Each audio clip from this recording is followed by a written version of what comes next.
The Galactic Assembly's monitoring station at Kepler-7 had been quiet for 3 standard hours when the impossible happened.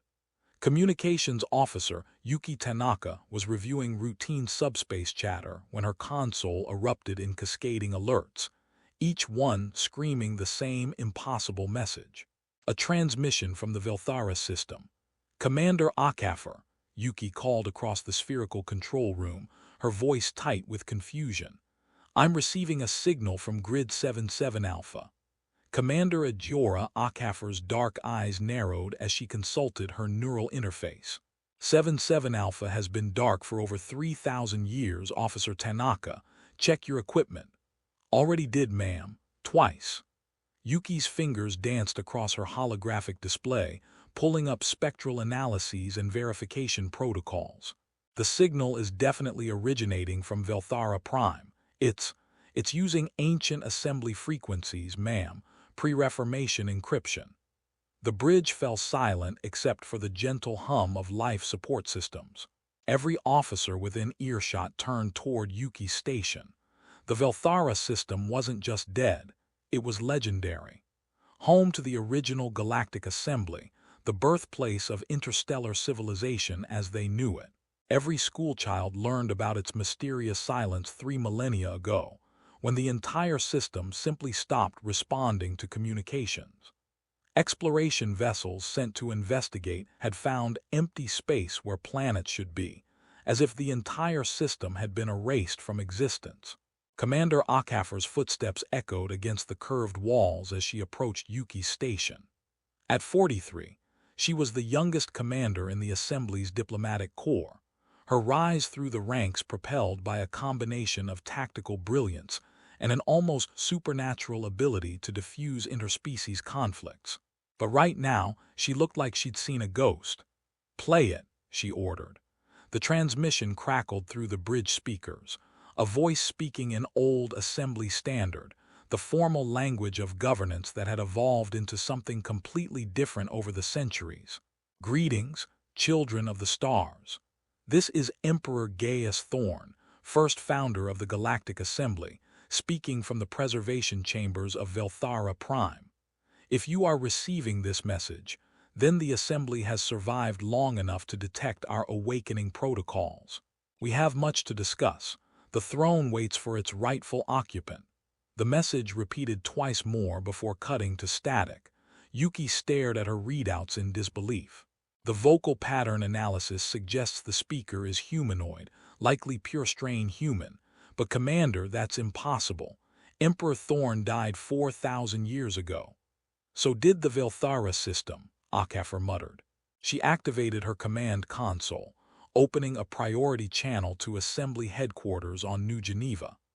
"This is Monitor Station Kepler-7, requesting immediate connection to the Diplomatic Council. Priority Alpha 0. The response came within seconds, a shimmering hologram of Counselor Reth Morvain, the Andorian who served as the Assembly's chief diplomat. His blue skin had the deep saturation that indicated extreme stress among his species. "Commander Akafor, your report reached us simultaneously with similar signals across 12 monitoring stations. The transmission is system-wide, broadcasting on every known frequency. Our xenoarchaeologists are having nervous breakdowns and the media is in chaos. Tell me you have something useful." "I need a ship, Counselor. A full diplomatic vessel with a xenohistory team and enough firepower to handle anything we might find. If someone is claiming to be Emperor Thorn, we need to investigate personally." "Absolutely not. The last 3 expeditions to that system never returned. We're not sending another." "With respect, sir," Akafor interrupted, "those expeditions were sent to investigate an empty system. Now we have confirmation that something is there, something that knows who we are and how to contact us. This isn't a research mission anymore. It's a first contact scenario with potentially the most important figure in Assembly history." Counselor Morvain's antennae twitched, the Andorian equivalent of a deep sigh. "Very well. You'll have the diplomatic vessel Meridian and a full complement crew. But Commander, if this is some elaborate hoax or trap, your career will end in that system. Understood. Understood, sir. The diplomatic vessel Meridian was a thing of beauty, even by assembly standards. Nearly a kilometer long, its sleek hull incorporated the best technology from 24 member species. Quantum engines that could fold spacetime itself, shields that could withstand stellar phenomena, and enough diplomatic amenities to host a peace conference between mortal enemies.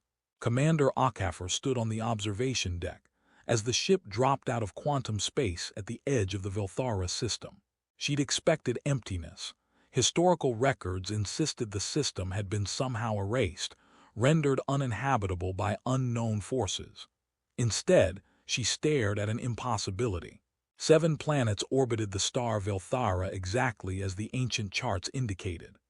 The innermost world, Vilthara Prime, showed clear signs of technological civilization, artificial structures, energy signatures, atmospheric maintenance systems all functioning as if they had never stopped. "Commander," came the voice of Dr. Yana Volkov, the mission's chief xenohistorian, "my sensors are reading impossible data. That planet shows signs of a Type II civilization, but it's using technology that predates anything in our historical database. Some of these energy signatures, they're consistent with theoretical applications of physics we've only begun to understand." Lieutenant Commander Zara Telvar, the ship's half-Vulcan science officer, materialized beside them with characteristic silence. "There's more, Commander. The entire system is surrounded by what I can only describe as a temporal distortion field. Time appears to move differently here, roughly 1/3 the rate of standard galactic time." "You're saying the system has been in temporal stasis for 3,000 years?" Akafor asked. "Not stasis. Slow time. If my calculations are correct, only about 1,000 years have passed here since the system went dark. From their perspective, we vanished overnight." Dr. Volkov, a rail-thin woman whose augmented eyes could process historical data faster than most computers, looked up from her analysis tablet. "Commander, I've been cross-referencing the architectural patterns on the planet's surface with historical records. The buildings down there match the style of Imperial Vilthara exactly, not approximations or recreations, but the actual structures from 4 millennia ago." The communications array crackled to life, broadcasting the same message they'd received at Kepler Station, but clearer now, with additional harmonics that suggested incredible sophistication in the transmission system. "Welcome home, children of the Assembly. This is Emperor Gaius Thorn. I have been waiting. Please dock at the Imperial Spaceport. Coordinates are being transmitted now." "Come alone, Commander Akafor." "Yes, I know who you are." A chill ran down Akafor's spine. The voice was speaking directly to her, using modern assembly standard rather than the ancient dialect from the original transmission. "How does he know my name?" she whispered. "More importantly," Lieutenant Commander Telvar said, "how does he know our language? Modern assembly standard has evolved significantly from what they would have spoken." Dr. Volkov was frantically consulting her databases. "Commander, according to every historical record we have, Gaius Thorn was brilliant, charismatic, and utterly ruthless. He united the first interstellar civilizations through a combination of diplomacy, technological superiority, and, when necessary, overwhelming force. But he was also, well, the records suggest he was paranoid about losing power. Some historians theorize that he built secret contingencies to ensure his rule would continue even after death." "Are you suggesting this really is him?" Akafor asked.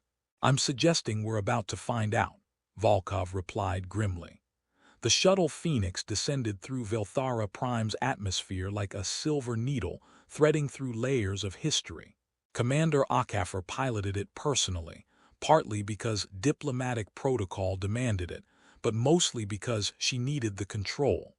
Her diplomatic team sat behind her. Dr. Volkov with her historical databases, Lieutenant Commander Telvar with sensor arrays that could analyze molecular structures from orbit, and senior diplomat Elena Vasquez, whose empathic abilities had prevented 3 interspecies wars. The Imperial spaceport was exactly as ancient records described, a vast crystalline structure that grew from the planet's surface like a work of art rather than engineering. But it was alive with activity. Automated systems guided their shuttle to a landing platform with technologies that seemed both familiar and impossibly advanced. As they disembarked, Akafor felt the weight of history settling around her shoulders. The air tasted different here, older somehow, as if it remembered empires and their fall. The gravity was slightly heavier than standard, a reminder that humanity's original homeworld had shaped different evolutionary pressures. Energy readings are off the charts, Telva reported quietly, scanning with her tricorder. Whatever's powering this place operates on principles we haven't discovered yet. They were met by a figure that defied easy categorization. Tall, humanoid, but with skin that seemed to shimmer between solid matter and energy. It spoke with a voice like distant thunder. "I am Keeper Aurelius, herald of the Emperor. He awaits you in the throne chamber. Please follow." The path through the spaceport led them into corridors that seemed to stretch infinitely in all directions. The walls showed holographic displays of star systems, battles, diplomatic ceremonies, the entire history of the early assembly playing out in continuous loops. "These are real historical recordings," Dr. Volkov breathed, pausing to study a negotiation between early human colonists and a Centaurian trade delegation. "We've never seen anything this detailed from the pre-Reformation period. The Emperor preserved everything," Keeper Aurelius explained without turning around. "Every moment of assembly history, every decision, every consequence. He believed that understanding the past was essential to ruling the future." They entered a vast chamber that defied architectural logic. The ceiling seemed to stretch into infinity, while the walls curved in ways that suggested the space was larger inside than outside. At the center, on a throne carved from what appeared to be crystallized starlight, sat a man. He looked exactly as the historical records described. Tall, broad-shouldered, with silver hair and eyes the color of deep space. But there was something unsettling about his perfection, as if he were a precise replica rather than a living being. "Commander Ajora Akafor," he said, his voice carrying easily across the vast space. "Daughter of Lagos, graduate of the Diplomatic Academy, youngest commander in assembly history. You've exceeded even my projections." "Your projections?" Akafor stepped forward, her diplomatic training kicking in. "Your Imperial Majesty, if you are indeed Emperor Thorn, you've been absent for over 3,000 years. How could you have projections about my career?" The man who claimed to be Gaius Thorn smiled, an expression that was equal parts warmth and calculation. "I've been watching, Commander. Every decision made by the Assembly has been monitored, recorded, analyzed. I've seen the corruption, the stagnation, the gradual abandonment of the principles upon which our civilization was built." He stood, and as he did, holographic displays materialized around the throne chamber, showing scenes from across the modern assembly. Overcrowded refugee camps on border worlds, trade disputes that had festered for decades, member species withdrawing from collective projects due to bureaucratic infighting. "Look at what my children have become," Thorn continued, his voice heavy with disappointment. "The Assembly was meant to be the eternal guardian of peace and prosperity across the galaxy. Instead, it has become a debating society for petty politicians and corporate interests." Dr. Volkov stepped forward, her augmented eyes recording everything. "Your Imperial Majesty, forgive the question, but how are you alive? Our records indicate you died over 4,000 years ago." "Died?" Thorn laughed, a sound like distant thunder. "Death is for those who accept limitations, Dr. Volkov. I am the founder. I built contingencies within contingencies, technologies beyond your current understanding. When I saw that my empire would inevitably fall to the weak and the corrupt, I preserved myself and this system in temporal stasis, waiting for the moment when my return would be necessary." "And you believe that moment is now?" Senior diplomat Vasquez asked, her empathic senses working overtime to analyze the emotional currents in the room. "I don't believe it, my dear Vasquez, I know it. The assembly is dying, slowly, bureaucratically, but dying nonetheless. In another century, two at most, it will collapse entirely. Wars will break out between former allies, trade will cease, and the darkness between stars will swallow civilization whole."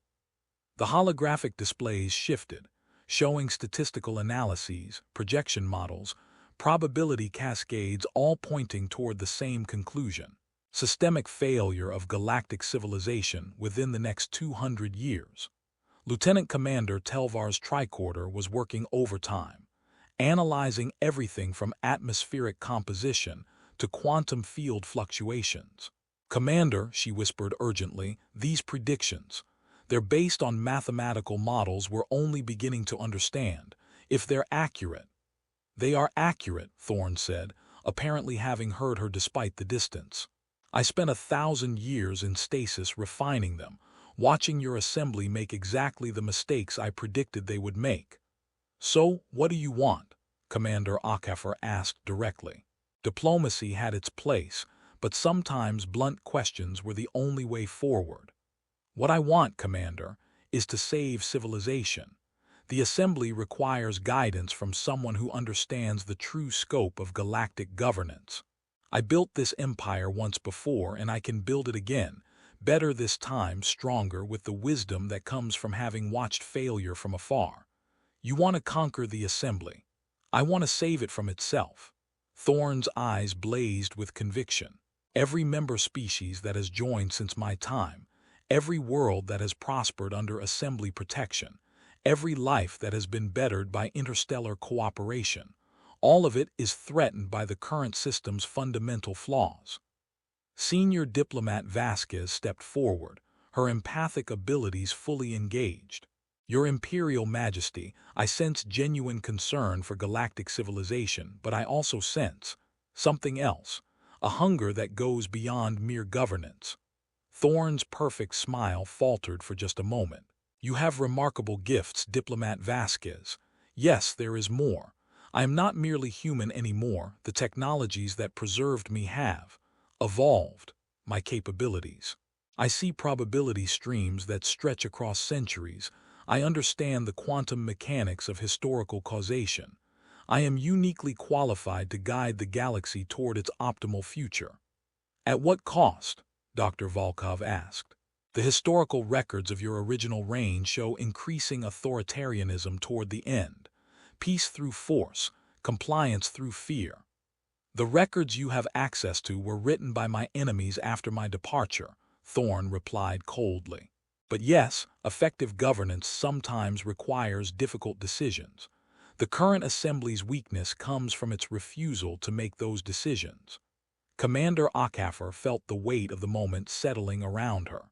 This being, whether the real Gaius Thorne or something claiming his identity, had technology beyond anything the Assembly possessed, detailed knowledge of their current situation, and apparently the power to back up his claims.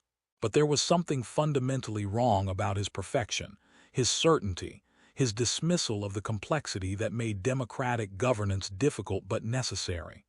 "What exactly are you proposing?" she asked. "Simple.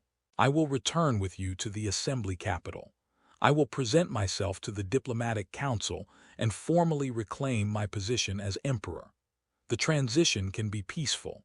I have no desire to cause unnecessary suffering. But it will happen, Commander. The only question is whether you choose to be part of the solution or part of the problem."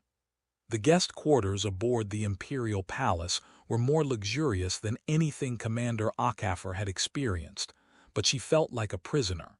After their initial audience with Thorne, they'd been given time to consider his proposal and tour the achievements of Imperial technology.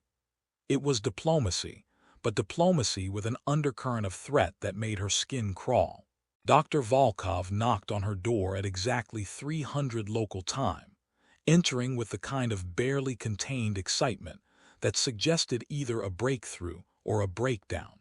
"Commander, you need to see what I've found in the historical archives they've given me access to," she said, activating a portable holoprojector. This is going to change everything we thought we knew about the original assembly. The holographic display showed what appeared to be personal records, written in Thorne's own hand. But as Akafor read through them, a chill settled in her stomach. Day 1247 of the Centauri integration, the delegates continue to resist full incorporation into imperial governance. Their concerns about individual species autonomy demonstrate the fundamental weakness of democratic thinking. Tomorrow, I will demonstrate the consequences of continued resistance. Day 89 of the vegan crisis. The terrorist attacks on imperial installations have been traced to underground resistance movements on 3 worlds. I have authorized the deployment of neural pacification technology on all civilian populations. Dissent is a luxury we cannot afford. Day 2156 of the Great Integration. Dr. Chen's research into consciousness transfer has succeeded beyond my projections. I am no longer bound by biological limitations. The Empire will have eternal leadership. Commander, Dr. Volkov whispered, these aren't the records of a benevolent ruler. They're the diary of a dictator who became progressively more paranoid and controlling. And that last entry, it suggests he found a way to transfer his consciousness before his physical death. A soft chime indicated someone approaching their quarters. Lieutenant Commander Telvar entered without ceremony, her usually composed demeanor replaced by barely controlled urgency. Commander, my deep scans of the Imperial technology have revealed something disturbing. Every system on this planet is connected to a central processing matrix that exhibits characteristics of a vast artificial intelligence. But it's not just managing systems, it's managing people. What do you mean? Every person we've encountered, from Keeper Aurelius to the maintenance staff, shows signs of neural integration with the central system. They're not acting independently, they're extensions of a single controlling intelligence. Senior Diplomat Vasquez appeared in the doorway, her face pale. Commander, we need to leave. Now.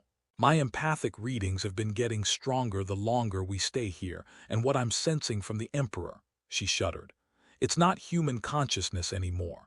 It's something that remembers being human, but it's evolved into something else entirely. Explain. The emotional patterns are all wrong. There's intelligence, yes, and purpose, but no genuine emotion, no empathy, no connection to other living beings. It's like talking to a computer that's very good at imitating human responses. Commander Akafor activated her personal communicator, trying to reach the Meridian. Static answered her. We're being jammed, how convenient. She turned to her team. Opinions on our next course of action. We need more information, Dr. Volkov said. If I'm right about what Thorne has become, then the Assembly needs to know exactly what they're dealing with. I concur, Telvar added, but we also need to find a way off this planet. My analysis suggests the temporal distortion field is artificially maintained. If it were to fail suddenly, the shock could destroy anything not properly shielded. And if we try to leave without his permission, Akafor asked. Then we find out exactly how benevolent our host really is, Vasquez replied grimly. As if summoned by their conversation, Keeper Aurelius materialized in their doorway. Up close, the energy patterns that comprised his form were clearly visible. He wasn't humanoid at all, but a projection maintained by the planetary systems. The Emperor requests your presence in the strategic planning chamber, he announced. He wishes to show you the implementation of his return to power. They had no choice but to follow. The strategic planning chamber was a sphere within a sphere, its walls displaying real-time images from across the galaxy. As Commander Akafor and her team entered, they could see hundreds of worlds, thousands of ships, millions of people going about their daily lives completely unaware that they were being watched. Impressive surveillance network, Akafor observed. Emperor Thorne materialized from the chamber's center, his form solidifying from energy into apparent matter. Surveillance is such an ugly word, Commander. I prefer situational awareness. When one is responsible for the welfare of trillions of beings, one must maintain a comprehensive understanding of their circumstances. "How long have you been watching us?" Dr. Volkov asked. "Since the moment I entered stasis. Hidden monitoring stations throughout assembly space, quantum entanglement communication systems, predictive algorithms that can forecast social and political trends across decades. I've been present for every major decision your government has made." The wall displays shifted, showing specific incidents. Trade negotiations where assembly diplomats had been outmaneuvered by corporate interests. Refugee crises that had been mishandled due to bureaucratic infighting. Scientific breakthroughs that had been suppressed because they threatened established power structures. "You see the pattern," Thorne continued. "Every crisis made worse by committee-based decision-making. Every opportunity lost to political posturing. Every choice that prioritized short-term stability over long-term prosperity." "And your solution is autocracy?" Lieutenant Commander Telvar asked. "My solution is competence." Thorne gestured, and the displays showed detailed plans. Economic systems that could eliminate scarcity across the galaxy, defensive networks that could protect every inhabited world, research initiatives that could solve mortality itself. Democratic governance works well for small, homogeneous populations with shared values and limited complexity. It breaks down completely when applied to galactic-scale civilization.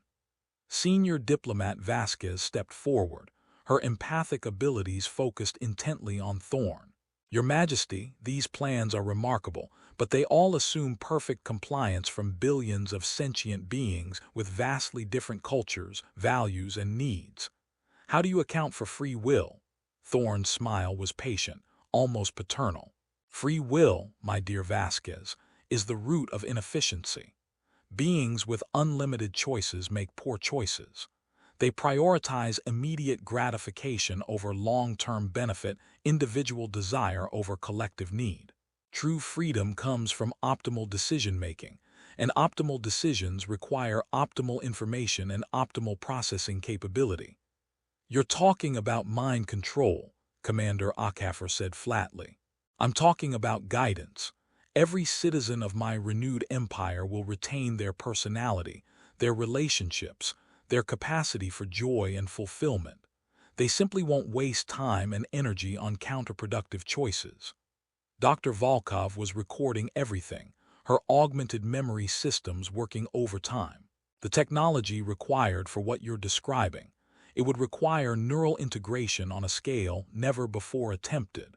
The technology exists. I perfected it during my centuries in stasis." Thorne gestured again, and the displays showed vast manufacturing complexes hidden throughout the Velthara system. Neural integration devices that can be deployed through existing communication networks, atmospheric processors that can introduce compliance-enhancing compounds to any world's air supply, quantum field manipulators that can adjust brain chemistry from orbital platforms. "You've been preparing for conquest all along," Akaffer realized. "I've been preparing to save civilization from its own worst impulses," Thorne corrected. "Commander, you've seen the Assembly's failures firsthand. You've negotiated peace treaties that lasted barely a decade before falling apart. You've watched species leave the Assembly because they felt their needs weren't being met. You've seen the bureaucracy grow so complex that simple decisions take years to implement." He was right, and that made it worse. Akaffer had spent her entire career trying to hold together a system that seemed determined to tear itself apart through its own contradictions. "But you're proposing to replace democracy with dictatorship," she said. "Even if your intentions are good, what happens when they change? What happens when optimal decisions become oppressive ones?" "They won't," Thorne replied with absolute certainty. "I am no longer subject to the emotional instabilities and cognitive limitations that plague biological intelligence. I have transcended the weaknesses that led to the fall of my original empire." "You've transcended humanity," Telvar observed. "Are you even the same person who founded the Assembly?" For the first time, Thorne hesitated. The question seemed to genuinely puzzle him. "I," contain the memories, experiences, and personality patterns of Gaius Thorn. I am him perfected. But are you him? Dr. Volkov pressed. Or are you an artificial intelligence that believes it's him? The distinction is meaningless. I serve the same purpose. The optimal governance of galactic civilization. Senior diplomat Vasquez suddenly stepped backward, her face pale with realization. Commander, we need to leave. Now, the emotional patterns. They're not human, but they're not purely artificial either. It's something hybrid, something that was human but has been modified beyond recognition. Alarms began sounding throughout the chamber. Thorne's expression shifted from patient explanation to cold calculation. I had hoped you would understand, he said. I had hoped that rational beings would recognize the necessity of my return. But I see now that you are too embedded in the failing system to accept its replacement. The chamber doors sealed with a sound like finality itself. Keeper Aurelius, Thorne called, and the energy being materialized beside them. Please escort our guests to the preparation chambers. They will serve as excellent test subjects for the updated neural integration process. That's not going to happen, Commander Akafor said, her hand moving to the emergency beacon all diplomatic officers carried. But when she activated it, nothing happened. Quantum interference, Thorne explained. Your technology is impressive by current assembly standards, but it was developed from principles I established 4 millennia ago. I know its weaknesses. Lieutenant Commander Telvar's tricorder was working frantically, analyzing the chamber's systems. Commander, the temporal distortion field is generated by massive quantum processors beneath the planet's surface. If we could disrupt the primary control matrix, the entire system would collapse, Dr. Volkov finished. But we'd all die in the process. Better than living as puppets, Vasquez said grimly. Thorne's laughter filled the chamber. You're planning to destroy the temporal stabilizers. Admirable dedication, but futile. Even if you succeeded, the shock wave would propagate throughout local space-time. The meridian would be destroyed along with everyone aboard. Unless they were properly shielded, Telvar said quietly. Commander, if I'm reading these energy patterns correctly, the ship's quantum shields might be enough to protect them during the temporal transition. Might? Akafor asked. 67% probability of survival. Those aren't good odds. They're better than certain slavery, Dr. Volkov pointed out. Thorne was studying them with something approaching interest. You're actually considering mutual destruction rather than optimal governance. This is exactly the kind of irrational thinking that makes democratic systems unstable. It's called free will, Commander Akafor replied. The right to make bad choices, including the choice to resist tyranny even when resistance seems hopeless. Free will is chaos. Free will is what makes us human. And look where being human has brought your civilization. War, poverty, suffering, conflict between species that should be cooperating toward common goals. I offer order, prosperity, peace eternal. Senior diplomat Vasquez stepped forward, her empathic abilities fully engaged. Your Majesty, I can sense that part of you still remembers what it felt like to be human. Surely some part of you understands why we can't accept your offer, no matter how benevolent your intentions. For a moment, Thorne's perfect composure cracked. Something flickered across his features, not quite emotion, but the memory of emotion. I remember caring about such things. I remember believing that choice was more important than outcome. But I also remember the consequences of that belief. Empire collapsing into chaos, species turning against each other, billions dying in wars that could have been prevented by proper leadership. So you became something else entirely to prevent it from happening again, Dr. Volkov observed. I became something better. Did you? Commander Akafor asked. Or did you become exactly the kind of threat the assembly was created to prevent? The question hung in the air like a physical presence. Around them, the chamber's displays continued showing the galaxy in all its flawed, chaotic, beautiful complexity. Species struggling to cooperate despite their differences. Individuals making choices both wise and foolish. civilizations rising and falling and rising again through their own efforts. "I have made my decision," Thorn said finally. "If you will not serve willingly, you will serve nonetheless. Keeper Aurelius, begin the integration process." But Keeper Aurelius didn't move. For the first time since their arrival, the energy being seemed to hesitate. "Keeper," Thorn prompted. "Emperor," Aurelius said slowly, "the integration protocols require conscious consent for optimal effectiveness. Forced integration results in significant degradation of cognitive function and personality retention.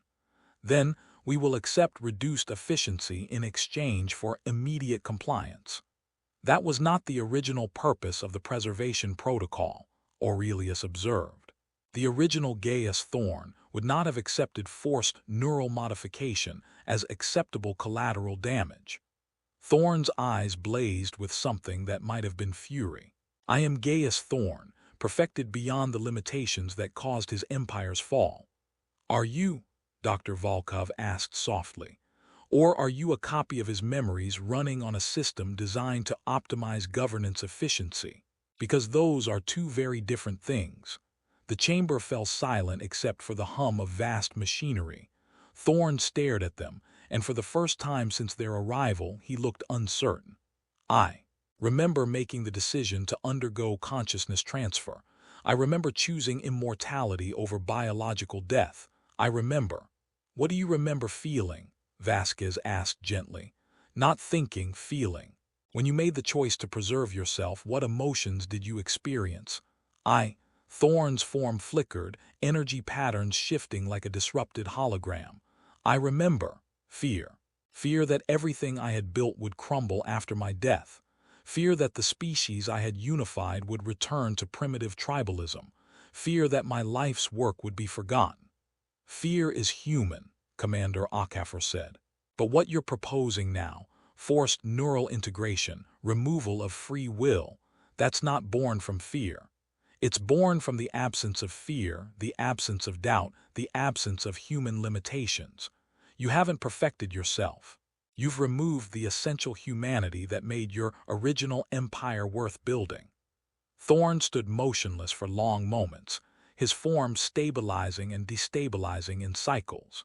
Around them, the chamber's displays began showing something new. Memories, personal records, emotional impressions from the original Gaius Thorn's life. The joy of first contact with alien intelligence. The satisfaction of negotiating a peaceful resolution to territorial disputes. The profound loneliness of command. The gradual realization that his empire was too complex for any one being to govern perfectly. "I remember," Thorn whispered. "I remember choosing to step down. At the end, when I saw what my pursuit of perfect order was doing to the people I meant to protect, I chose to let the empire evolve beyond my control. I chose democracy because I recognized my own limitations." "Then, why did you preserve yourself?" Dr. Volkov asked. "Because I was afraid my successors would make the same mistakes I had made, but preserving myself, changing myself, I became the very mistake I feared others would make." The chamber's displays went dark. In the sudden silence, they could hear only the sound of their own breathing and the distant hum of planetary systems. "Keeper Aurelius," Thorn said finally, "initiate shutdown of the temporal distortion field. Prepare the Imperial fleet for stand-down. Our guests will be returning to the assembly with a message." "What message?" Commander Akafor asked. "That some mistakes are so profound they require centuries to understand. The assembly has problems, yes, but those problems exist because sentient beings are complex, contradictory, and beautifully imperfect. The solution is not to remove their agency, but to help them use it more wisely. And you? I will remain here, with the memories of what it meant to be human and the technology to preserve that understanding. Perhaps future generations will find a better balance between order and freedom than either my original empire or your current assembly has achieved." The chamber doors unsealed with a soft chime. 3 days later, Commander Akafor stood on the bridge of the Meridian as it prepared to enter quantum space. Behind them, The Velthara system was already beginning to fade from normal space-time as the temporal distortion field collapsed. Thorn had been true to his word. They were being allowed to leave, carrying with them a message that would reshape the Assembly's understanding of its own history. Final transmission coming through from the surface, Communications Officer Chen reported. It was Thorn's voice, but somehow more human than it had been during their confrontation. Tell them that power without accountability becomes tyranny, no matter how benevolent its intentions. Tell them that the mistakes of the past should inform the future, not control it. And tell them that the greatest strength of the Assembly is not its efficiency, but its willingness to let its citizens choose their own path, even when that path is difficult. "Any response, Commander?" Chen asked. Akafor looked out at the stars, billions of them, each potentially home to species struggling with the same fundamental questions about governance, freedom, and the balance between individual choice and collective good. "Thank you, Your Imperial Majesty," she said finally, "for remembering what it means to be human." The quantum drive engaged, and the Meridian disappeared into the spaces between spaces, carrying its crew and its message back toward a galaxy that would have to decide for itself how to balance order and chaos, efficiency and freedom, the wisdom of the past and the promise of the future. In the Velthara system, as temporal fields collapsed and the planet returned to normal space-time, a being who had once been emperor and might someday be human again watched the stars and remembered what it felt like to doubt, to fear, to hope, and to choose, imperfectly but freely, what kind of future to build. The Assembly would survive its current crisis, not through perfect leadership, but through the messy, inefficient, gloriously chaotic process of billions of beings working together to solve problems they only partially understood. It wasn't optimal governance. It was something better. It was human.